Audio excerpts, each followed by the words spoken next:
And small talk and good attitude. Yeah. And you have to, for example, the older I am, the more selective I am with whom I spend my time. Even the IT business based on good people. So not just on good IT prototype, but Sure. we can talk about that. Sure. So even for my children, I was convinced that things in the future are better than now. Mm-hmm. Now I cannot be sure as much as in the past that the future is brighter than the past, and that's because of unfortunately technology. Hello, my name is Olena Kleiner. I'm CEO and co-founder of startup SalesDep.ai and founder of consulting company. And this is my channel, first video on the channel, and I'm happy to have as a guest Gennady Polonsky, who is my teacher actually, because he's also business consultant on the highest level. And now I just want to ask about your journey, about actually your highlighting points of the career. What was the changing points? How did you switch from one activity to another? And I just want to start with the background. So you were the business consultant who was doing the projects for the governments, for big companies. Tell me please, what was the beginning? How did you start doing this? Well, thank you very much for having me. To be honest, the questions which you kind of are planning to ask are very, very deep. And I would say that it would take probably a couple of days, for me to answer them. But I was born in USSR. I was born in the US, born in USSR many years ago, 68 years ago. So I've been around for quite a while. However, what you're asking me kind of gives me the feeling that I'm at the end of my career. No, not yet. I just I'm started. Sure. Just started. Yes, and I left Soviet Union in 1986. Mm-hmm. I spent most of my professional life in Great Britain, so I was power of attraction or law of attraction. I always loved, English writers and culture and language, and I was listening to Voice of America and BBC World Service when it was not allowed. Mm-hmm. So all these kind of broadcasting corporations were jammed by the Soviet authorities. But in English, it was possible. So the jamming was not as severe as with the Russian language. So I sort of was motivated to learn the language. And plus rock music and... So you came to England first? Yes, well, I came to Czechoslovakia at that time. And I lived there for a couple of years, 3 years. And then I moved to the UK. Mm-hmm. And I speak fluent Slovak. I was teaching there as well. Lovely country. Mm-hmm. Yeah. Okay, so yes, and I started my career as a lecturer. Mm-hmm. My dad was a professor, and for me, I thought, well, that's the only way, just to education, to universities, teaching students. And I was doing that pretty well. And in which subjects? Well, it's macroeconomic theory. Mm-hmm. So I'm a macroeconomist by background, but then I've realized that you cannot describe the world by modeling. Yeah. So world is still kind of different, and I became interested in microeconomics. Mm-hmm. So with the economics of the companies. Yeah. And then after a certain period of time, I realized that it's not about organizational development, it's not about marketing, but it's about people.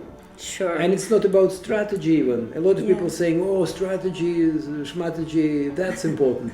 It's not important. It is important, but much more important, who is going to implement that strategy. Implementation. Yes, totally. And implementation depends on people, on their attitude, on their teamwork, on their sharing your values, on the fact that you treat them not like slaves, sure. But as a co-workers, etc. So, and I started doing this corporate culture thing, and how corporate culture supports or reject strategy, because there are no universal good corporate strategy. I mean, corporate culture.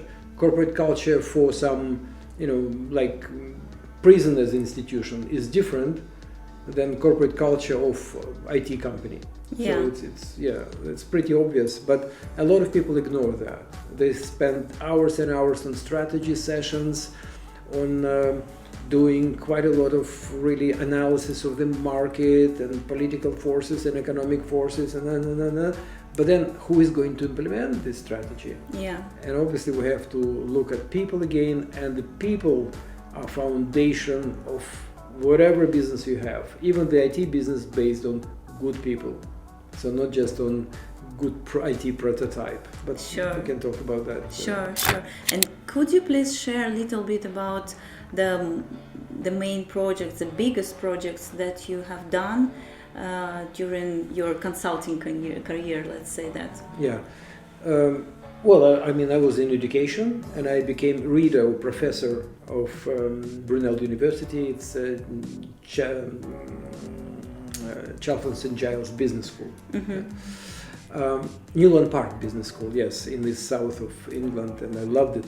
And then I realized that I could project my life till the end, teaching, getting older, and I thought, well, I have to change it, and I strongly recommend to make twists in your career, go somewhere else. So I kind of dropped education and moved to consulting world. And how did you do this switch? What was the turning point? Well, I have to pay my mortgage. Yeah.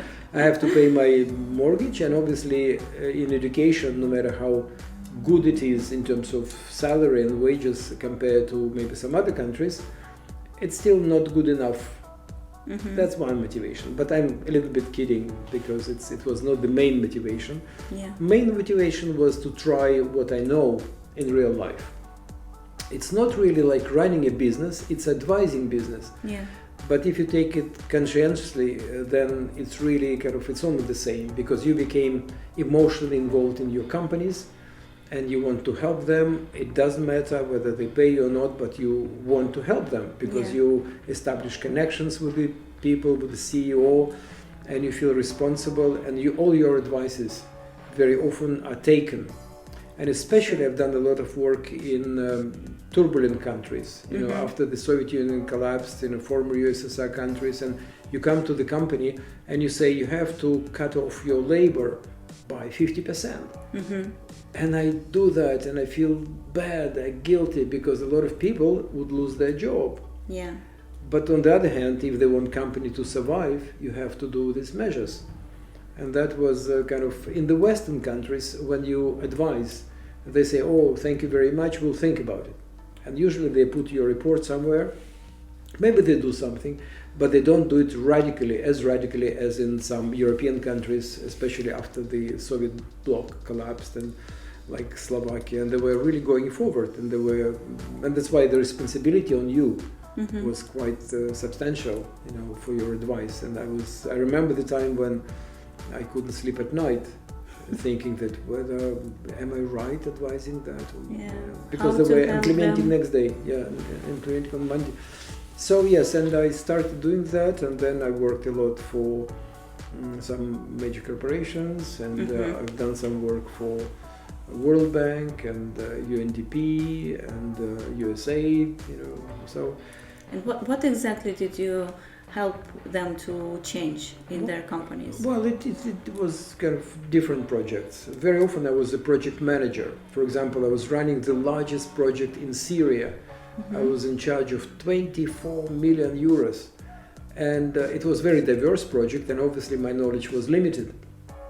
But I had to put people together. I had 70 consultants. I had to work with the governmental officials, with the people, with the companies, consultants, and so I was running the project as a project manager. And as I remember, you had even project for some king or prince.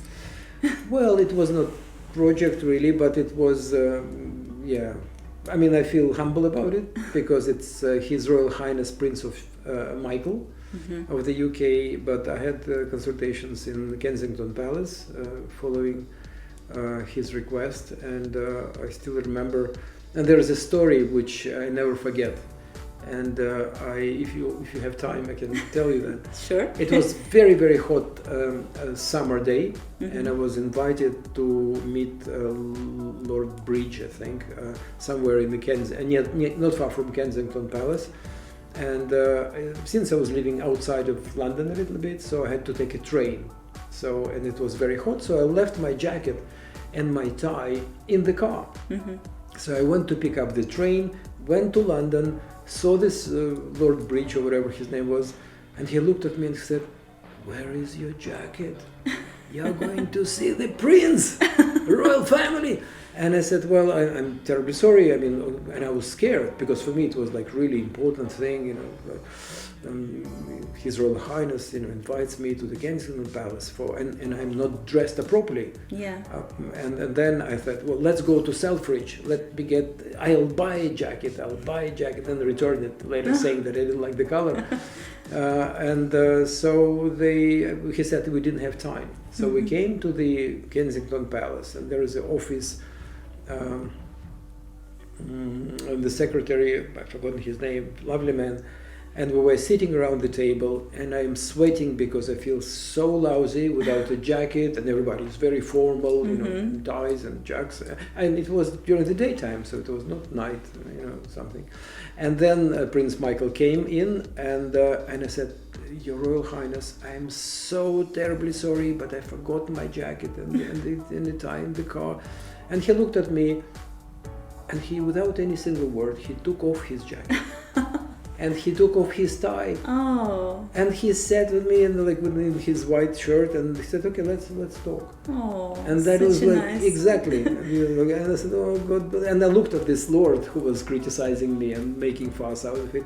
I said, "Look, you know how the big people handle all this trivial thing." Because I said, "You invited me not because of my jacket, but because of my brain, and I brought my brain, so I brought it here.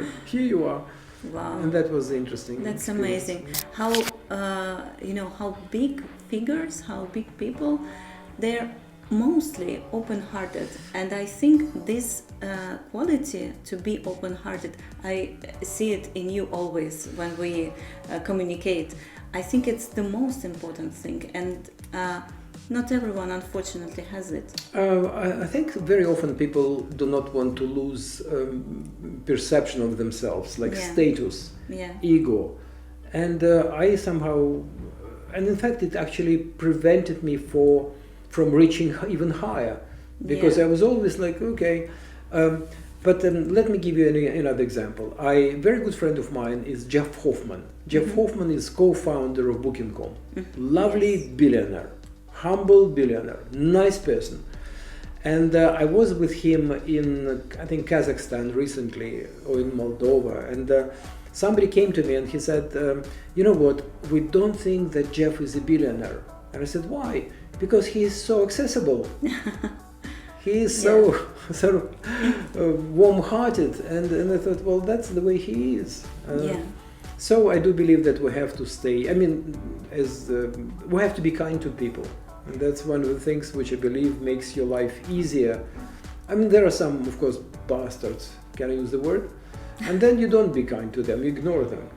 But majority of people really kind of nice, and the way you talk to people. And another thing which I'd like to advise, if you, at my age, you know, if you allow me to, is just small talk leads to big things. Small talk. You don't have to have big presentations. All you have to do is to know people. But to know people, it's not like networking. It's called networking, but I don't like it because it presumes some transactional approach. So I give you this, you give me that. And because life is a little bit competitive, and we do that occasionally, but very often you have to do it, just give. First give, then you receive. Give, and you receive it maybe not from that person, but maybe from somewhere else. And maybe that person knows someone who, etc., etc., etc. So don't be pragmatic in your kindness. Be kind because of kindness. And that was my, I mean, I sound like a saint, I'm not. I've done bad things I'm embarrassed to talk about. But this is my message, and this is my motto for many, many years. And I think from my childhood I was like open. And I love that, and people seems to be appreciate that as well. I absolutely agree with that. And you mentioned actually Jeff Hoffman, and that is another chapter of the of another side of your life, which I would like to discover more. So you know personally Brian Tracy. You are his friend and representative. I am not his friend. He calls me brother. You are his brother even. And also Joe Vitale. You know who? Arnold Schwarzenegger. Let's ask whom do I Yes. don't know. Yeah. So I wonder, how did you manage to get acquainted with those people? How did you meet them? Because everyone wants to know personally Brian Tracy, but not everyone has the chance. And you did it somehow. What was the way? Well, there was nothing really like intentional. Like I have to know him because it will be some beneficial. Sure. But I loved his writing. Yeah. I read his first book, which I've read, not his first books, but my first book written by Brian Tracy, called The Maximum Achievement. Yeah. And I was fascinated. I thought, well, even if half of this book is true, then, hallelujah. Mm-hmm. And then I, being very bold, I just picked up the phone. Wow. Yes, well, I started it with James Baldwin. There's an American writer who died, and I read his novel called Another Way. I loved it, and I've done it from USSR, and I sent the letter from the USSR to James Baldwin, and I've got an answer, and that was amazing for me because all these KGB, Just a normal letter, not no email. letter. No, I was like no email. There was no yeah. email. Yeah, of that course. time. My first email when I was 35, I think, and I was in England, and we were sending emails from one office to another, and excited, we were talking to each other. Have you received this? No. Yeah. No email, no computers, nothing. Just letter. And then what I've done, I've read a book by Milton Friedman, Free to Choose, which he's done with his wife. And I didn't like the book. I found, and I was doing some work on privatization, and I found that the book is a little bit too simple, the kind of simplicity. There were some good points, but half of it I thought was wrong. And what I've done, I'm silly, stupid 27-year-old. I've written to Milton Friedman. I said, Milton, I think you're wrong here. And I said, well, Milton, respect, you're a great guy, but he's Nobel Prize winner, as you know, and he is the founder of Chicago Economic School. It's monetarism, etc. And what Milton did, if Milton would get a letter saying how great he is for me, he would ignore it because he knows he's not great. All big people know that they're not great. They're humble. But because the letter was quite critical, and not critical as a person, but critical of what he was saying. Yeah. So separation, obviously, between the men whom I didn't know really. And he replied to me, and I have his letters now on the wall. What did he say? Oh, he said, Gennady, you're wrong. So, You're wrong that I'm wrong. Yes, Gennady, you're wrong. Read this. And he sent me about probably 10 books. 10 books. And I've received books from Milton. And of course, I read them all, and I've written to him. And then I happened to be in Stanford, California, where he was teaching. And I came to his office, and interestingly, it's a corridor with the big names plates, like nothing like PhD, SMHD, like Milton Friedman, that's it. And I knocked at the door, and I remember the lady, she was kind of big black lady, and she said, no, I cannot allow you to say Milton. Are you kind of registered? I said, no, I just came, from Czechoslovakia, and I'd like to say, hi. And he said, if everybody would come to Milton and say hi, he wouldn't write anything meaningful. And I said, please, I need 1 minute. And I had a book on Czechoslovakia, some cultural things, etc. I think it's in Slovakian, I don't know. And then the guy, with the big ears, small one, he came out and said, okay, let him in. And we were talking for 1 hour and a half.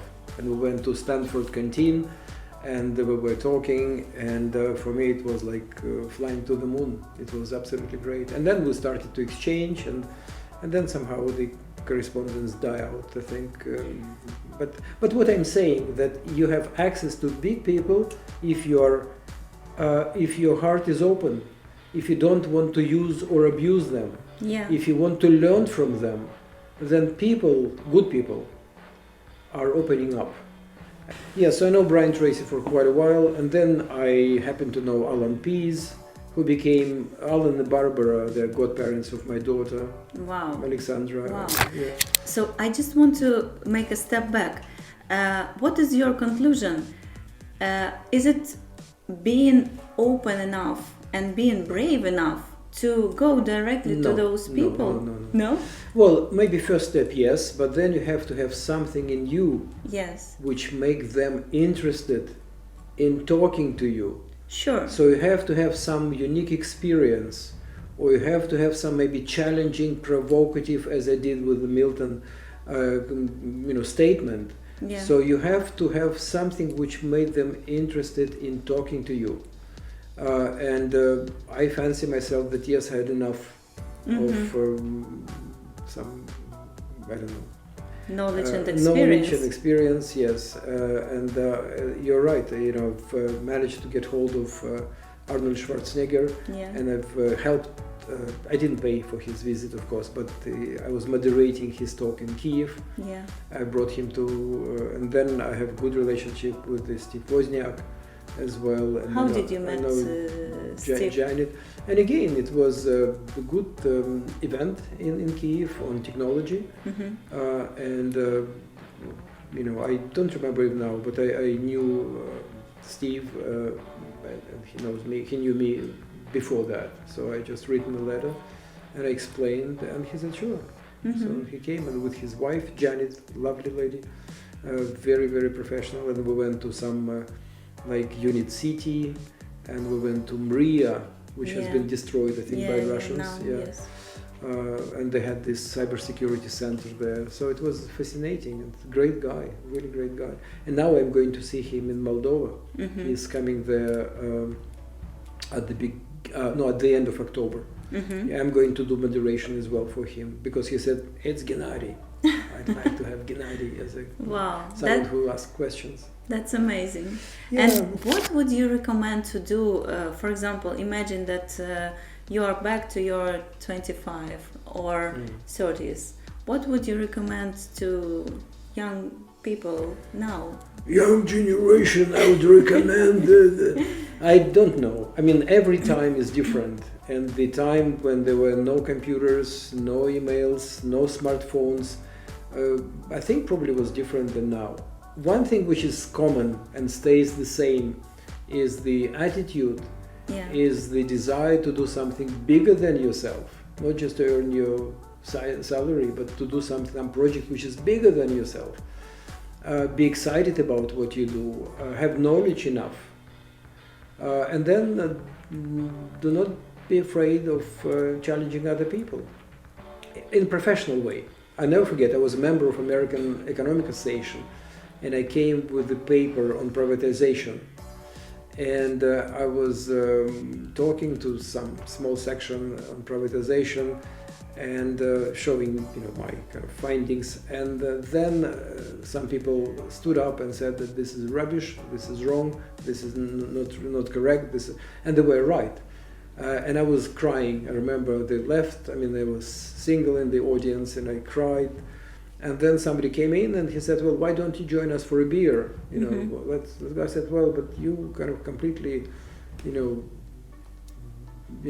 killed me with your comments, And they said, "No, Gennady, you're a good guy. We were criticizing your paper." And here in Eastern Europe and in my culture, for example, sometimes we combine personality and the thinking. People can have wrong thinking but good heart. You know what I mean? Or he could write something crappy, some bad paper, but still could be a decent person. And if we combine personality with the deeds, even occasional maybe misconduct or whatever, then we're closing a lot of doors. Yeah. And I think that's very important really to see, well, even for me now, I don't want to mention the war, I think, but there are some people who are, seems to be quite nice, but they are supporting bloody Putin. Yes. And they're brainwashed, and you feel, and I feel sorry for them, because they really don't know what they're saying because of mass media propaganda, and because they, I don't know, but I'm not trying to justify them, but there are quite a lot of people who are just scared, maybe. You know, something. Yeah, and since you started this question, just share a little bit. You live in Uzhgorod, you are married with Ukrainian lady, you have children, and now you helped Ukrainian people from the beginning of the war, when everyone came to this part of Ukraine because it's still safe. And could you share a little bit, maybe, what guided you? Well, that's kind of not a bit traumatic for me, because I was traumatized as a lot of Ukrainians. Yes, we came back when the war started, like maybe a couple of days. We were skiing in somewhere, and then I remember it was like in Tarantino movies when we were entering the country, and it was only one family, our family, with two of my daughters. We were carrying luggage, and people were helping us, all these custom people, and the enormous amount of people were leaving the country. And it was cold, and it was night, and there was Red Cross and machine guns, and absolutely distressed people in some bloody blankets, and they were staying quietly, silently, and a lot of children.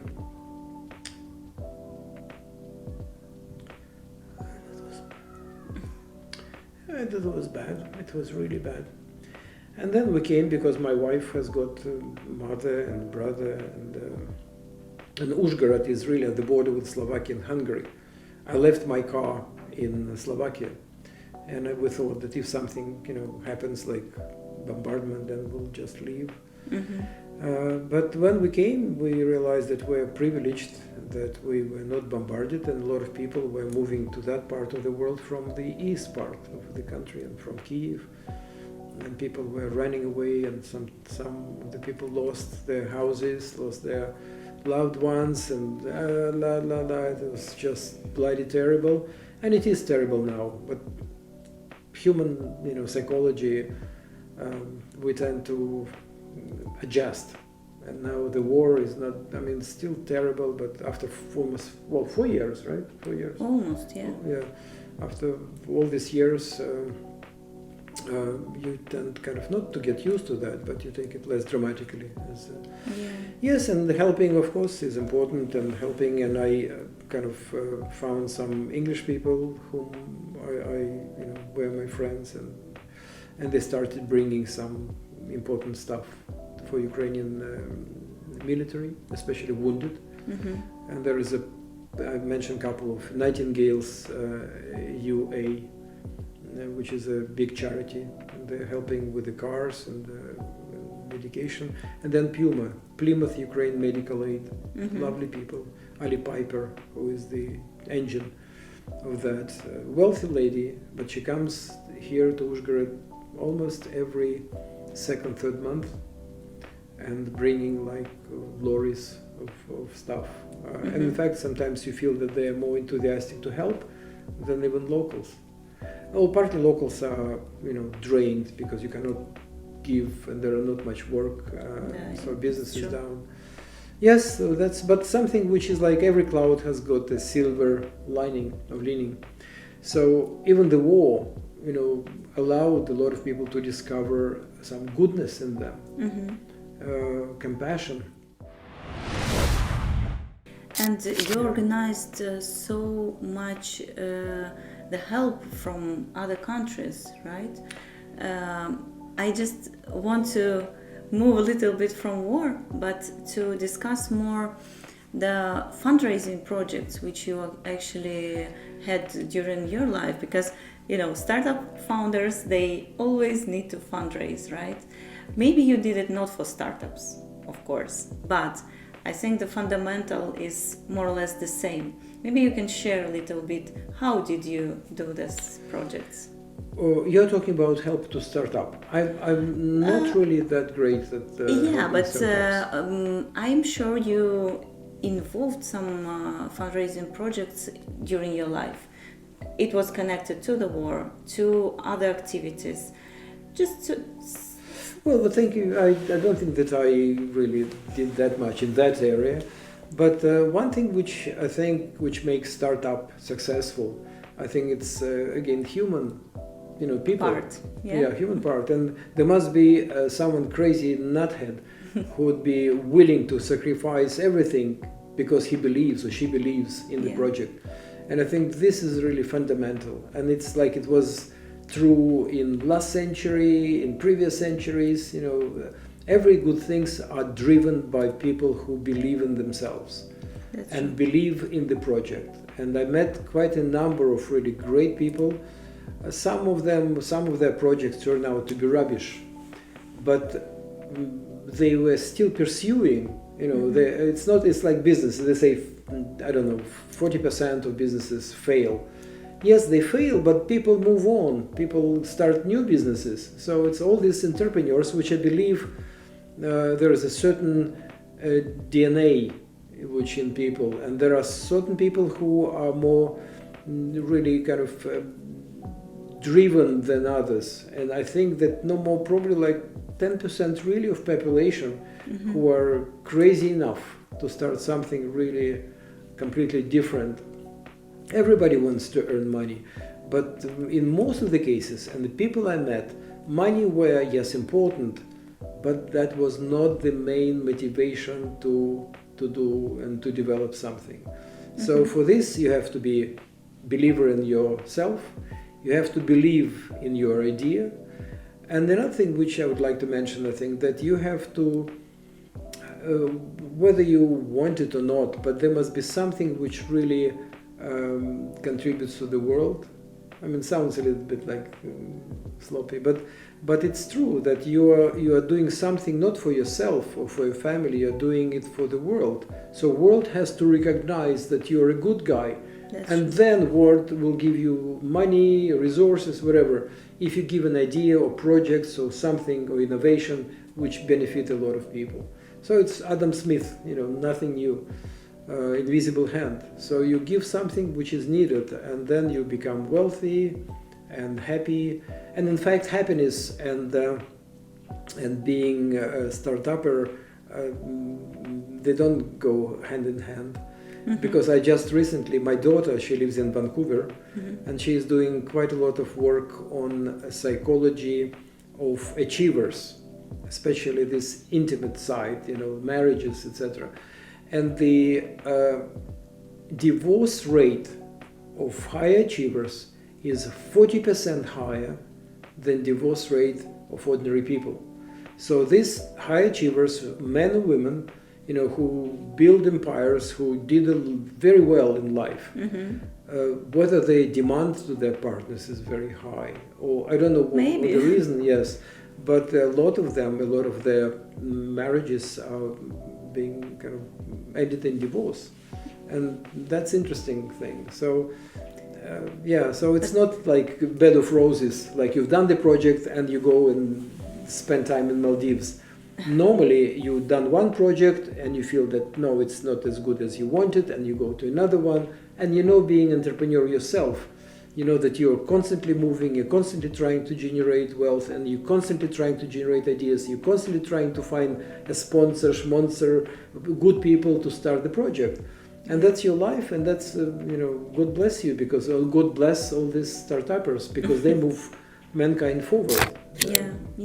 But what do you think, which qualities now it's worth to develop for the startup founders to become successful? Well, I think that's what I mentioned already. I think it's believing in your idea and persistence, and you never take no as a final answer. Yeah, you adjust. Somebody says no, somebody's saying that it's rubbish, and not somebody, but you have to believe in your idea so much that you can take rejection of not just one, not 10, not 20. There is a famous story with this guy who created Kentucky Fried Chicken when he was 60 something, and I think he's got like 100 people rejected him, saying you're a stupid old fool, go away, and he became billionaire. Oh, I happen to know Jack Canfield, very famous guy, and his famous series of anyway, I forgot, but he's got so many go away in his life, and he became one of the most successful and wealthy writers on personal development. So I think you have to believe in yourself, and that's another thing, you have to be confident, and confidence, which I believe is lacking in children because of gadgets, because of this bloody, here you are, bloody phones, because they spend so much, they get a lot of these dopamines, like in every time that they open, and even I spend more than I should on the phone, and they are not confident. You take the phone away from them, you take a phone from me, and first like hour I'll be feeling something is missing. I'm not connected. I'm not connected. So what? I was not connected. 35 years of my life or 40 years, and I felt good. Yeah. So this is something which is unavoidable. You cannot kind of turn back the clock, but I think something should be done. I mean, and I do believe, let's say, banning some sites, some TikToks. I don't know much about them because I don't watch it. But technologies are developing very fast. And what do you think about AI in different areas? Do you believe that it will help humanity? Well, I've heard and I've spoken to Steve Wozniak about AI, who doesn't believe in AI that much. Oh, really? Yeah. That AI will start be dominating. Then, of course, I read quite a lot of Harari, famous philosopher whom I really like, and he is very scared of AI. He's saying that really this is the last revolution which humans did. The rest will be AI. I don't know, to be honest. I mean, I still feel that no matter how good AI is, there is a human touch which is needed. Some fine-tuning is needed. Maybe in the future, maybe not quite distant future, AI really will replace us, and then it will be, I think, dead end. It depends, but look into the last year. Did you feel the value from using AI? Oh yes, my letters became much better. That's true. So when I write important letter, usually I would, and then there is no Gennady anymore in these letters. So I go through GPT chat and I get fantastic, and then I compare what I wrote and then what GPT chat did, and I feel that chat GPT, and then I feel, well, there is a big difference, and I feel like, I feel upset. But I send this letter and people reply and everything works. But then somebody told me that, Gennady, we don't feel you anymore. We don't feel your bloody mistakes, we don't feel your personality anymore. Everything is brushed up by ChatGPT. But I do it like that. I just send a voice message to ChatGPT describing what I want to say in this letter, and then I receive already written letter. It's even worse. I don't know, it works. It works, yes, but no, it's efficiency, yes, but efficiency and creativity, and so it's two different things. I mean, if you can be efficient, and definitely technology and efficiency. For example, emails. Before it was, when people were discussing ideas, they were sending letters with the stamps, and they were waiting for an answer anxiously, and then they were reading. And still the science was progressing and moving. Now with the emails, with the fastest way of communicating, then first of all, we didn't become, happier. More efficient, yes, but again, it's now questionable, there are a lot of rubbish, a lot of noise. Daniel Kahneman, whom I like very much, this Nobel Prize winner, he's written a book called Noise. A fantastic book, and so there is so much noise on the internet, so much really something which And another thing, which like before you were at least looking for the page, in the Google in search engine like 20. Now you don't care because the AI knows your preferences and he submits the stuff which definitely you like, and your curiosity becomes really obsolete. So you eat what artificial intelligence given, yes, and there is no provocative things. So they get you what you want, they get you music you like. So they limit your opportunity of listening something else and liking something else. You know what I mean? Yeah, I know, but from my side, I believe in some balance in this area, because you can just take the advantages, use it for yourself, and to have some limits which will not bring you or let you lose your opportunities and potential and so on. And I think it's possible to be on this It's edge. like pendulum, it goes now, one way to the technology AI, but then there'll be a point when it starts moving back. So yes, I hope so. I hope people will find the right balance. But I sound like a grumpy old man, really, which I'm not. My testosterone is very high. So I feel good, with a touch wood. But what I wanted to say that really in the past, even for my children, I was convinced that things in the future are better than now. Now I cannot be sure as much as in the past that the future is brighter than the past. And that's because of, unfortunately, technology and dominance of some things which really we don't know how it will end, how it will go. And there are some, the artificial intelligence is great, but then, to which extent we allow our life to be ruled and make decisions, and important decisions. And there were cases where nuclear war was prevented by some small person who said, no, it's just birds.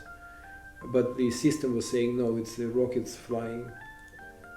On both sides of Atlantic there was those cases. And now with the artificial intelligence, you don't know what it will decide. And I don't know. I mean, we'll live and we'll just go with the flow. There is no retreat. You cannot go back. You cannot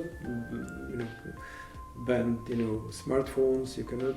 So you have to be wise. And I do believe that cooperation between countries, understanding the danger of being eaten by some unknown force is important. But looking at politics now with the Putin's regime and then the war and some other regimes and some other countries and then you don't feel that there could be any cooperation. Because let's say in the military, they say, okay, well, this should be banned. Okay, some countries, will ban it, but some countries will develop it. Or let's say this playing with the genetics, creating man, goat, whatever. In some countries they still do it. And how it will affect mankind as a whole, nobody knows. So I'm kind of a little bit pessimistic, but at the same time, there is a wonderful saying by Buddhists, which I follow wholeheartedly, and that is, instead of cursing the darkness, light your own candle. Instead of cursing the darkness, things you cannot influence, you cannot affect, you cannot change, do what you feel is right.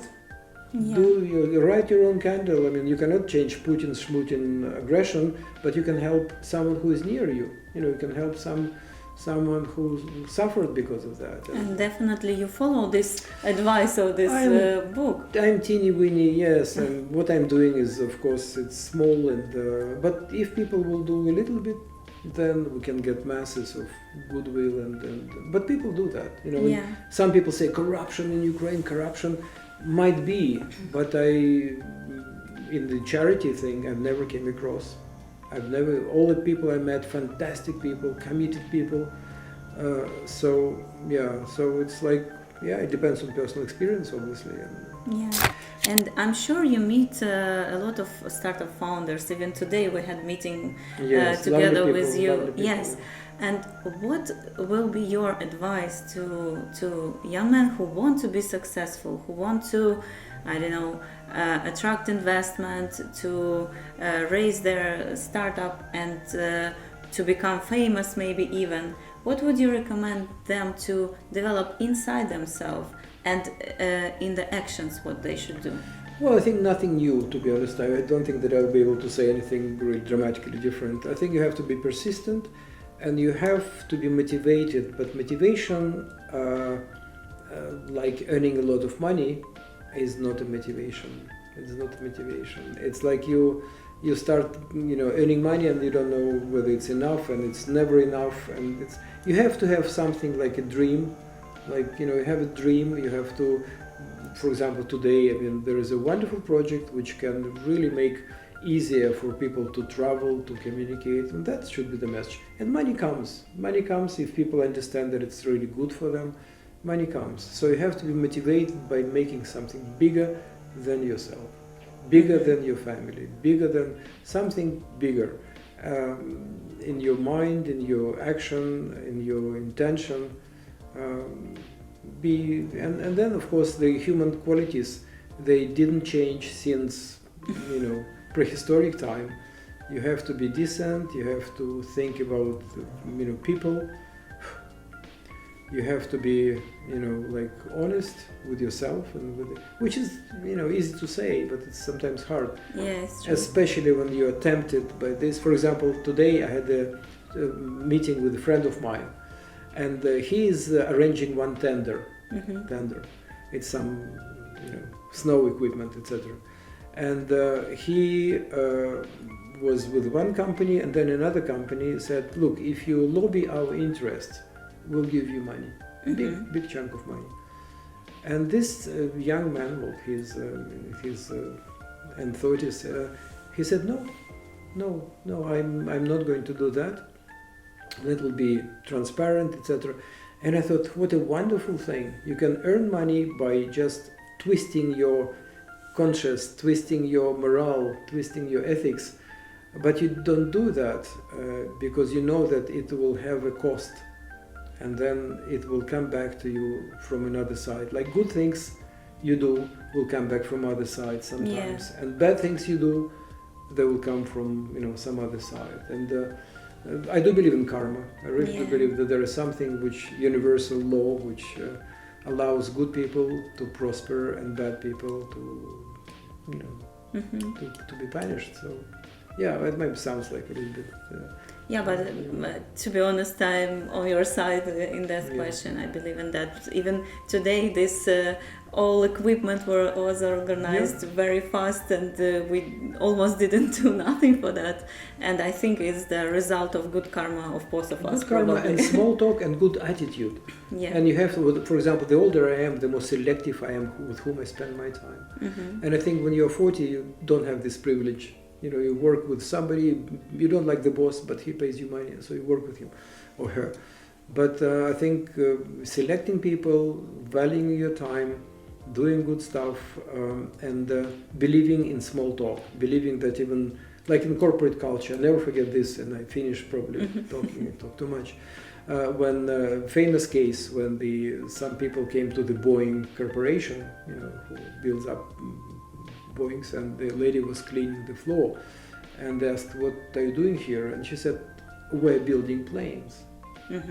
So she was convinced that she is helping, and she was right. She is building planes, she's building airplanes.